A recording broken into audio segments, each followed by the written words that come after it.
Hello and welcome to the channel today. What I want to do, I hope you're all well, is just put a different focus and slant on the latest situation in the Middle East regarding Israel and Iran and the situation. And I'm quite concerned really that people are not grasping potentially what's really going on. If you know myself, if you've listened to my previous videos, you know that I'm a supporter of Israel. I stand with the Israeli people, and what I'm going to say to you and share with you is with the background of hoping that as few Jewish lives are lost in this conflict as possible. What I stand for is the protection of the people of Israel and the Jewish nation. And with all that's going on at the moment, you obviously know that there was the explosion in Damascus, Syria, which kind of like set things in movement, you could say, although we know that for decades the Iranians have been trying to destroy Israel, and the Iranian proxies have been attacking Israel, and their only motivation and intention is to destroy the Jewish people completely, and that must be reinforced and understood if you're going to understand anything about what's going on at the moment. Of course, we know then that the last weekend the Iranians sent over 350 weapons of war aimed at Israel, and as I said on my previous prophecy update, that people, they didn't know how that was going to go on. It could have been that the air defense system in Israel didn't work. They could have accounted for hundreds, if not thousands, of Jewish lives could have been lost if those weapons had impacted upon civilian populations.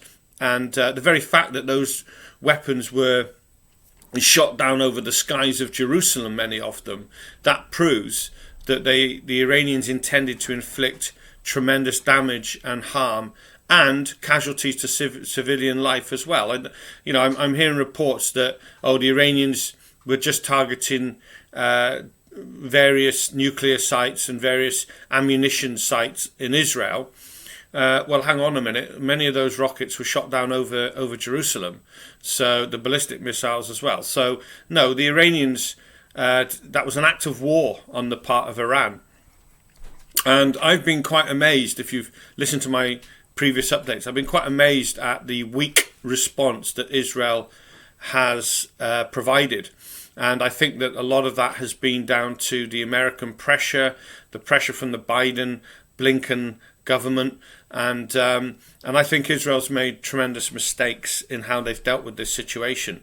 You see, in war, when you've got an enemy who is intent on destroying you, you have to decapacitate them as quickly as you can.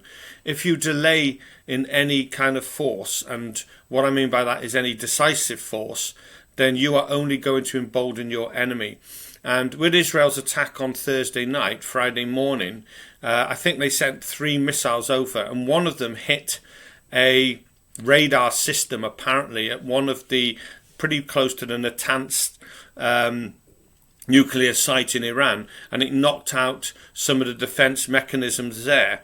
And we're getting reports really in American, but particularly in Israeli journalism, and with people like Amir Safati, for example, and they're kind of like triumphing and thinking, well, there we are, Israel's got the better of this tit for tat with Iran. Israel's come out on top, and that Israel now has shown Iran what they're capable of. So Iran are now going to be running scared, and I don't see that at all. I do not see that being the case one bit. Let me explain why. Firstly, Iran sent over 350 weapons of war. Israel retaliated with 3 missiles. And to think that the Iranians didn't know already in advance that Israel was capable of striking inside Iran and doing so unopposed and making some kind of damage to their facilities is quite naive, really, because the Iranians have been preparing for this conflict for decades. They knew precisely what Israel was capable of. But what they have seen is that Israel has their hands tied because of the relationship with the Americans. The pressure from other international countries, coupled with the pressure from the Biden administration, has meant that Israel has been half-hearted and lukewarm in their response. I personally believe it's a very weak response from Israel. And when you give a weak response to enemies such as Iran, that only emboldens them. I've received reports in the last few days and heard stories that, the Iranians are receiving Su-300 missile defense systems from Russia. So in other words, Iranian defenses are going to be strengthened. There's a report out this morning that the Russians are sending the Iranians a whole new set of fighter jets. Fighter jets are coming to Iran from Russia.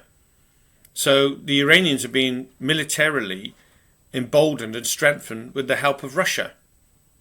You see, if Israel had struck Iran severely and in a way which was so significant that it would have decapacitated their military wing and strength, then that would have been decisive action which would have weakened Iran considerably. And that is what should have happened immediately after the attack from Iran, when they sent 350 weapons of war over toward Israel. Israel missed the opportunity, and contrary to what Amir Safati and other Israeli reporters are saying, contrary to what they're saying, they're saying things like, Amir's put on his Telegram today that the Iranians are now paralyzed with fear because Israel had one strike inside their territory and hit a defense radar system. Paralyzed with fear? I don't think so. You send over 350 weapons of war and then you get one strike back on you, or 3 strikes back. Are you going to be paralyzed with fear? No. Complete misunderstanding of the situation, I'm afraid, from Amir. He's a very good reporter, and a lot of his analysis is very, very good. I have to say that. But with this situation, what's happened this week, he believes that Israel has got the upper hand in this tit-for-tat, this ping-pong, as he calls it. And I'd love to think that, but the truth is, no. The Iranians have come out stronger.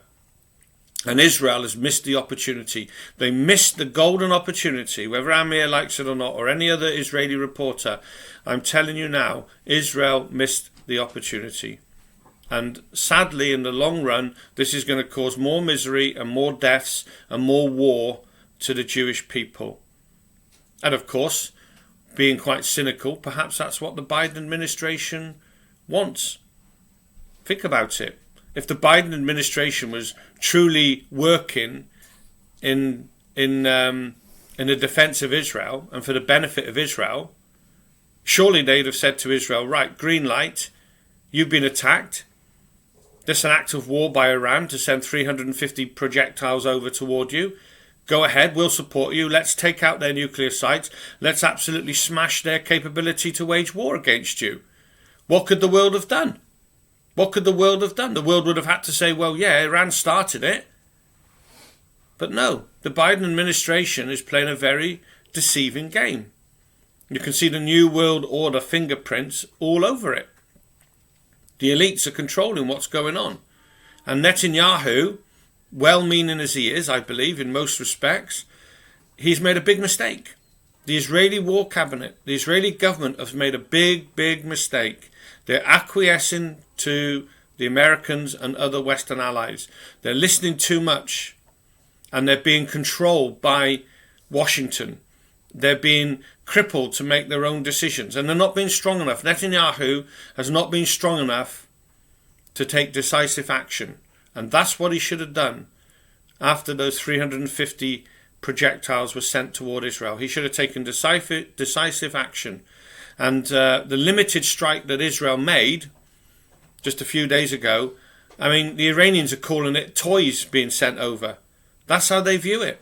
And I don't think that's just mockery for the sake of it. I think that they see it that way. I think they're probably amazed at how futile and how limited the Israeli response was. I think they must be shocked. But if you're in Iran, in Tehran, what's your thinking going to be? Your thinking is going to be this, that Israel has shown great signs of weakness. Your thinking is going to be that Israel can't do anything without Biden this geriatric 81-year-old president who forgets where he is half the time, that they can't do anything unless he gives them the green light. Well, it's quite pathetic, really. The Iranians are going to think, well, hang on a minute, what have we got to fear? These people have got no courage. These people have gone weak over time. That's what they're going to think. And the other thing that's alarming as well is I'm hearing reports that, a lot of the Israelis, and Amir's put something on about this as well, that the idea in Hezbollah in Lebanon is just to push back the Hezbollah forces by about 20 miles from the Israeli northern border. Well, what is the point in just thinking that that's a victory? Pushing your enemy back 20 miles. Well, so what? They're just going to get under their terror tunnels and push further up into Lebanon away from the battle zone. So you'll just be firing and bombing empty land. No, the only way to defeat Hezbollah is to take them out. The only way to defeat Hezbollah is to destroy them completely. Not to give them a chance to rearm, not to give them a chance to survive. 20 miles from your border, that's nothing. They could be 30 miles away and they're still going to be a huge threat to you because they can hit you with their missiles. It's this impotence, I call it. There's an impotence now about the way the Israelis are working. They're listening to world pressure. They're weakening at the knees. Right? Hezbollah waged war against Israel. Hezbollah on the 8th of October last year started sending in rockets to Israel. That's an act of war. What do you do when you're in war? You don't play tit for tat. You don't say, oh, we'll fire rockets because you fire rockets. That's not decision. That's not decisive action. No, if you've got an enemy, it's very, very basic. If you've got an enemy like Iran or Hezbollah or Hamas who want to destroy you, you've got to destroy them first. It doesn't matter about how many of them you kill. It doesn't matter about what the world says. You've got to do it to save your own selves. It's as simple as that. And I can't believe how Israel have got themselves bogged down with all this diplomacy. What is there to be diplomatic about? And finally, watch what's going to happen now with the situation with Rafah in the Gaza Strip.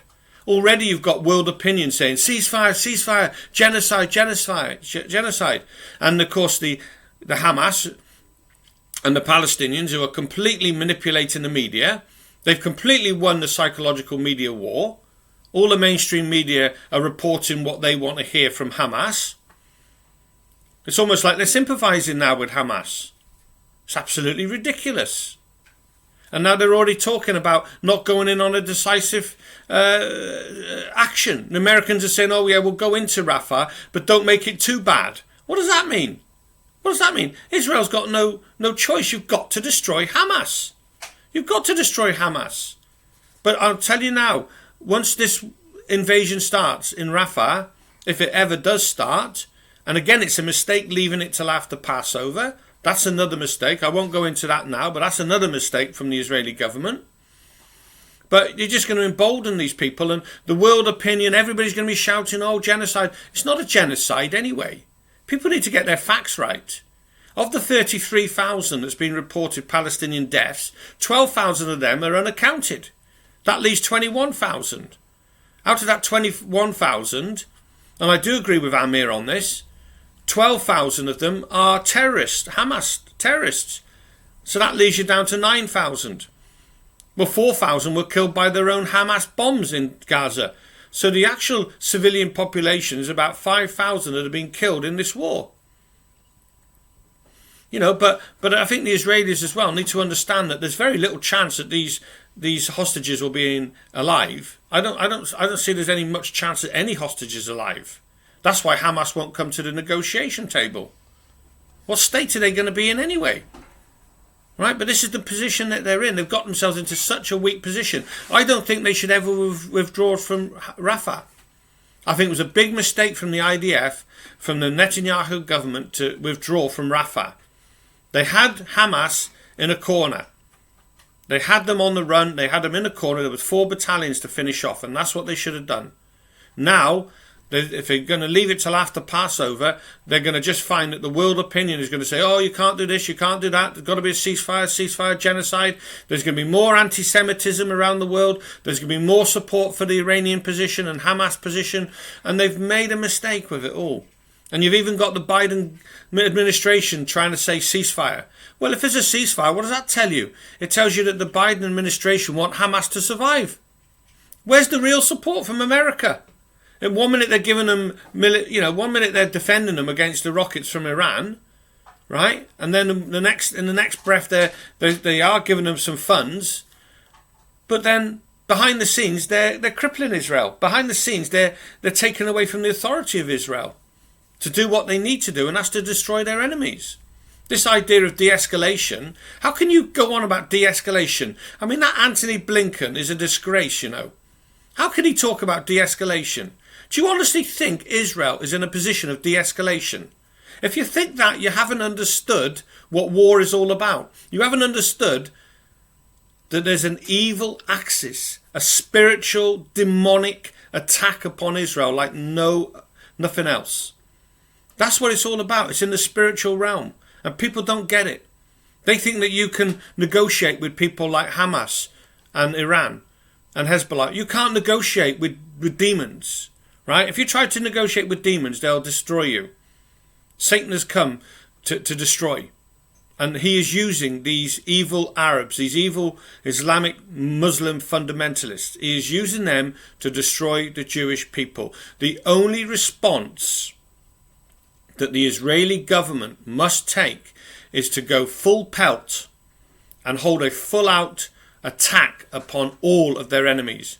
Forget what world opinion is. Forget what people say. Just defend yourselves. And the only way you can defend yourselves against these murderous regimes is to take the upper hand, to get the first massive heavy military strikes in early and first, so that you can cripple them from doing more harm to yourselves. And I'm afraid what's going on right now, Amir Safati saying that the Iranians are paralysed with fear, that's total nonsense. And it'll be proved in the coming days. It's a total misreading and misrepresentation of the situation. If people think the Iranians are going to go and cower away now because of one Israeli strike on a radar system, then you haven't understood the problem. You haven't understood the spiritual problem, and you've really seriously underestimated the strength of the Iranian arsenal. And I think that this is all played into the Iranian hands. I think the Iranians and their proxies are getting the upper hand right now in all of this negotiation. And the reason is because Israel, rather than acting on instinct, which sometimes is a good thing, Israel should have acted on instinct, and they should have said, right, Hezbollah is at war against us. We're going to destroy southern Lebanon. We're going to destroy the whole of Hezbollah. So too are the Iranians. We're going to completely destroy them. They should have launched all their military capability to destroy Iran and Hezbollah and then finish the job with Hamas. That's what they should have done. That's what they should have done. But now what they've done is they've emboldened their enemies. Their enemies are strengthened. Iran will think, now what have we got to fear? Hezbollah will think, look, even if we attack them, they've got to get permission from America to defend and to fight back. This tit for tat with Hezbollah is neither here nor there. They're still injuring Israeli soldiers. They're still killing Israeli soldiers on the border. Whereas if Israel took decisive action, there would be fewer Jewish soldiers killed. And the same in Rafah. It's going to be interesting to see what develops. But wait to hear now. Ceasefire. That's all you're going to hear. You mark my words. That's all you're going to hear now. Genocide, ceasefire, poor Palestinian civilians. Poor Palestinian civilians? The same Palestinian civilians that cheer and congratulate Hamas for all their atrocities. There are no innocent Palestinians. That's another myth and a lie. And that bit, Amir's got right. I support Amir totally on that bit. He understands Palestinians and he understands that side of it brilliantly, perfectly. But Amir has made a mistake on this side. He actually thinks that Israel's come out on top in this exchange. And I'm afraid that's a misunderstanding of what's going on. There we are. I hope this helps. I hope it will be informative. Again, any comments, any people might disagree. I'm not saying I'm right. Time will tell. Time will tell. But I personally think Israel's weakened her position. And so there we are. Any comments will be appreciated. And let's just see what happens and pray. I'm praying for the peace of Jerusalem, praying for the Israeli people. and praying that many will come to Jesus Christ and be saved, but also praying that, Israel doesn't get so weakened by the American administration, because more Israeli Jewish lives will be lost in the longer term. There we are. Have a good day. God bless. Until the next time. Bye-bye.